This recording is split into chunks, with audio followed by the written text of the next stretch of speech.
There are a lot of transfer-related stories happening at Chelsea Football Club at the moment. Welcome back to From the Shed End. Welcome back to the channel. If you're new, as always, please make sure you hit that subscribe button before you do anything else on this video. Make sure you hit the subscribe button. We're on the road to 1,500 subscribers. So if you haven't done so already and you're new, hit that subscribe button before you do anything and help the channel grow. Now, let's start with some outgoings before we get into some news around Xavi Simons and some other players as well linked to Chelsea. Now, it says here from Nizar Kinsella that sources say Armando Broja's move to Burnley could be worth up to £20 million, but the exact price has not been confirmed. Now, I do feel sorry. We spoke about Armando Broja on the podcast recently, and we did say that we feel sorry for him. This is a player that came through the Chelsea youth system. Of course, that means pure profit for Chelsea as well. But for someone that has never really been given the opportunity or really been able to take their chances in terms of getting first team regular football, especially at Chelsea, didn't work for him at Everton or Fulham. You'd probably have to go back as far as maybe Southampton, where we got to see glimpses of what he potentially could do as a number 9, but he just never really hit the ground running. You know, those injuries, the big injuries. If you think back to the one that he got, I think a couple of pre-seasons ago when he was with us in America on tour, he's never really recovered from them. You know, cruciate ligament injuries are serious, can be career-ending in some cases for some footballers. So, look, Burnley are back in the Premier League. I've got to say this, Burnley is not the nicest of places to live. I'm sure he won't be living in Burnley, but yeah, I mean, it's going to be a bit of a culture shock for Broja. I hope it works for him on the pitch. You know, I think he's a player that has always shown that he has got some form of quality about him. But you look at the pecking order now at Chelsea, you know, he's probably third, fourth, maybe even fifth down that pecking order for number 9. You know, I'm probably putting the likes of Nkunku, Pedro Neto, maybe even Cole Palmer ahead of him, because he's never going to get a run out, a regular run out for us at Chelsea. So I hope that move works for him. I think like I said, you know, he's got potential. He can play some good football. I think the problem is that he's just never going to hit the heights and the levels that we need him to hit at Chelsea. I don't think he's going to be able to do what we need him to do on a regular basis. And that's the problem at Chelsea now. We've got so many players in, particularly most of our areas. We're covered in attack. We're covered on the flanks again now, especially if we get some of these deals done. Midfield is sorted. We spoke about our defence previously on the podcast. If you haven't, make sure you check the latest episode, 168. You hit it, the link in the description. That will take you straight there. But yeah, Christopher Nkunku, another one. Let's get the latest on Christopher Nkunku. It says here that Inter Milan has been in talks with Christopher Nkunku's representatives for several days. Enzo Maresca has not made his departure a must. In light of the last few months, he believes a player can be part of the project. Make of that what you will. Make of that what you will. Because I said before, I feel like Nkunku, you know, he's played a lot of football in the Club World Cup. There was links, if you remember, he was linked to Manchester United not too long ago as well. But he's bought himself a lifeline, I think, at Chelsea. The fact that he was able to put in some good performances in the Club World Cup, help us win it outright as well.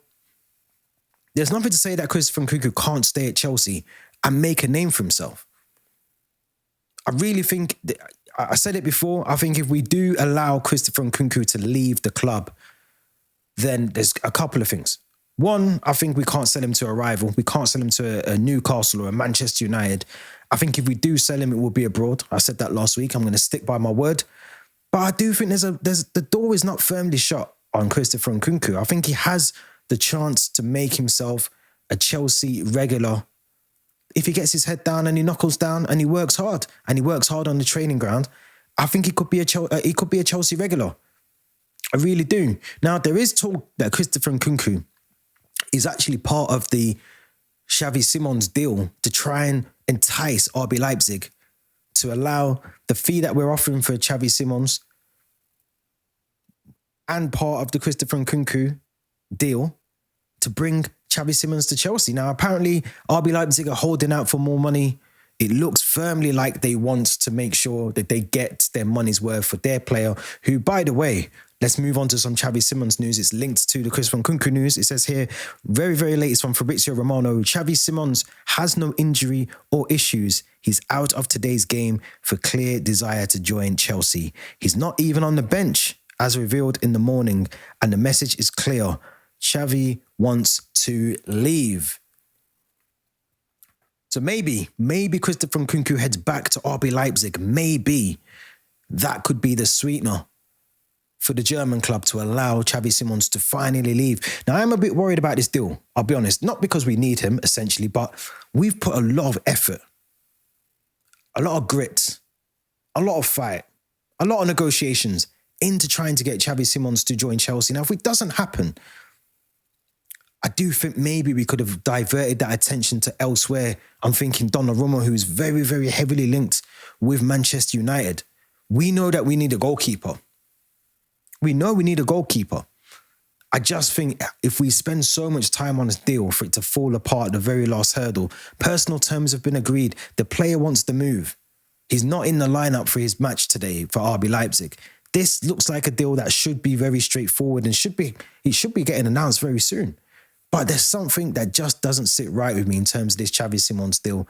Maybe RB Leipzig will eventually hit the green button and allow us to finalise the move. Maybe the Nkunku swap part exchange of the player with the fee will help. I don't know. But either way, I think if Christopher Nkunku doesn't go, I'm not screaming for this Xavi Simons deal. If it happens, it happens. I think his numbers are very good. I think he's a very good player. Technically, on and off the ball, I think he's a very, very good player. My problem is we are overly heavily stacked in certain areas of the pitch, and that is one of them where Xavi Simons will potentially be playing the football, especially if we keep Nkunku. So I don't know. I don't know how I feel about both of those transfers. I feel like they're both stalling. They're both stalling. I do feel like because remember, Maresca wants at least 12 players to leave. That includes Ben Chilwell. That includes Raheem Sterling. That did include Broja. It includes 12 of our players. So as much as we're bringing players in like Xavi Simons and the next player we're about to talk about, there's a long list of players that need to move on. David Datra Fofana and co. need to move on. And the window shuts in just under a month. The season kicks off in just under 2 weeks. There's a lot to do. Maresca's going to want his full squad. The players that are going to be playing week in, week out, he's going to want them in his squad very, very early. Ideally, you want this Xavi Simons deal to be done before the Leverkusen and AC Milan game. It's not looking likely.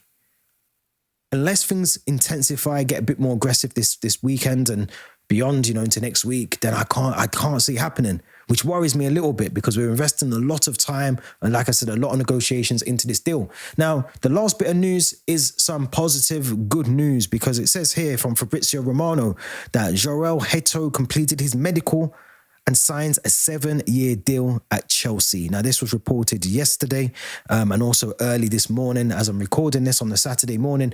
But it does look like Jorrel Hato's deal has been done. Maybe, again, that will help now. That deal's done over the line. Medical's done, signed, sealed and delivered. Maybe this gets the Xavi Simons deal accelerated a little bit more now because we do want to see him come to the club. If we've invested this much time to try and bring him here, the club must see something in him. The sporting directors, the scouts must see something in him. They must have a role. They must have sold him a really good project, which they've done to many other players before. Let's not beat around the bush and say that it's always worked. But look, if we get Xavi Simons, Jorrel Hato, I'm confident going into the season. Then we have to focus our attention to the exits at the club. Because now you're looking at, there's not many calls coming through for Ben Chilwell. Raheem Sterling has not been linked with many, many clubs. Neither is David Datra Fofana. So maybe we need to start thinking about some of the players that need to exit the club as well as the ones that need to come in. So that's where I'm a bit hesitant now. The season's about to start. You'd want your players that are going to be playing week in, week out to be in the squad with you every single training session from now up until the season starts. So the likes of Xavi Simons and Jorrel Hato, they have to be done very, very soon. Very, very soon.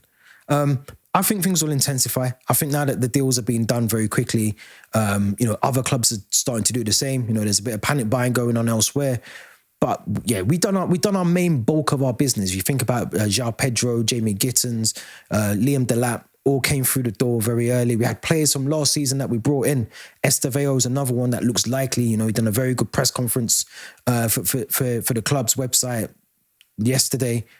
I think he's going to be part of the squad. I don't think he goes out on loan. I think he wants to be part of the squad, integrate him slowly. So we've got options. But if we're going to invest the time in Xavi Simons, Jorrel Hato, and those sort of deals, let's get them done. Let's get them over the line. Let's get ready for our preseason games.